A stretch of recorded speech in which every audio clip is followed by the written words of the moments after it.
medyo traffic dito, pero mabilis naman umusad ng sasakyan. Hindi naman siya heavy traffic, moderate lang.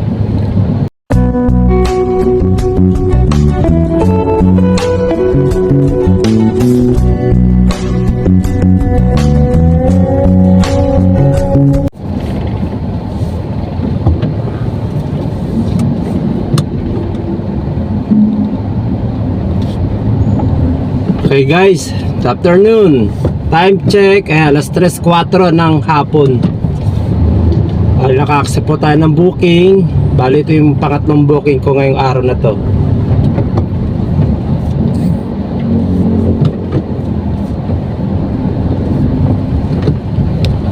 Yung pangatlong booking na na-accept ko ngayon, bali ang booking pick up sa Mandaluyong.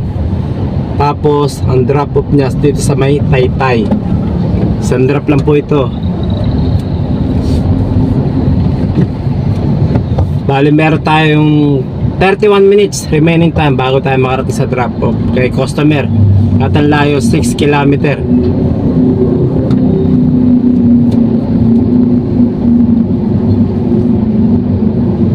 Medyo traffic dito, pero mabilis naman umusad ng sasakyan. Hindi naman siya heavy traffic, moderate lang. Yan mga kaibigan, syempre yung ibabad sa akin dito 320 pesos. Yung po ibabad sa akin ni customer dito sa Transportify, dito sa booking nito.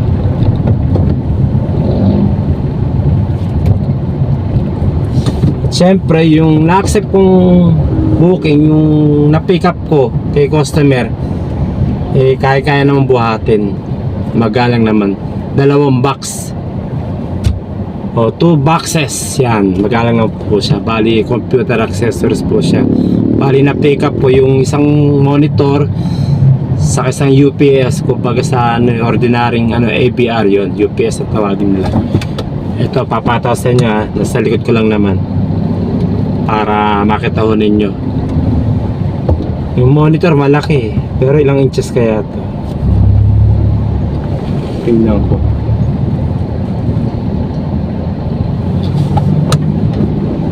Hindi ko makita. Yan, pakita ko sa inyo ha. Ayan, ito po. Yan, 2 box. Nakita ho ninyo. Yung malita box, UPS po yun. At yung malaki, yan, monitor po yun. Yan. Yun lang po yung na-pick up po, 2 box.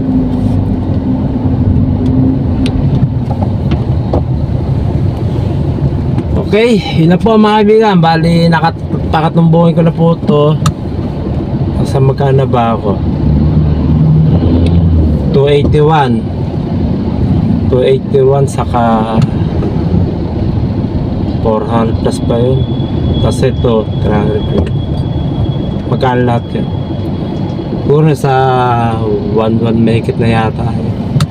Yun po yung kinita ko ngayong araw na to. Di ako sigurado, di ko matotal na maayos eh. Nakalimutan ko sa exact na bayad sa akin eh, kanina. Pwede na po sa akin kaysa wala.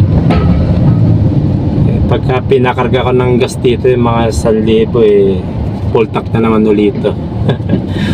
Okay mga kaibigan, yun lang po. Tsaga-tsaga lang po tayo sa ating mga biyahe para kumita tayo dito sa Transportify. Siyempre wala nang iba, diba? Kasi kung di tayo magtsatsaga, walang kita. Sabi nga doon nila, nga de, basta tsaga-tsaga lang po. Sigurado kikita naman po talaga tayo rito sa Transportify. Okay? Yun na po, na-update ko po sa aking biyahe dito sa Transportify. Di naman po ako tsatsaga rito kung di po ako kikita, di po ba? God bless po sa inyo lahat.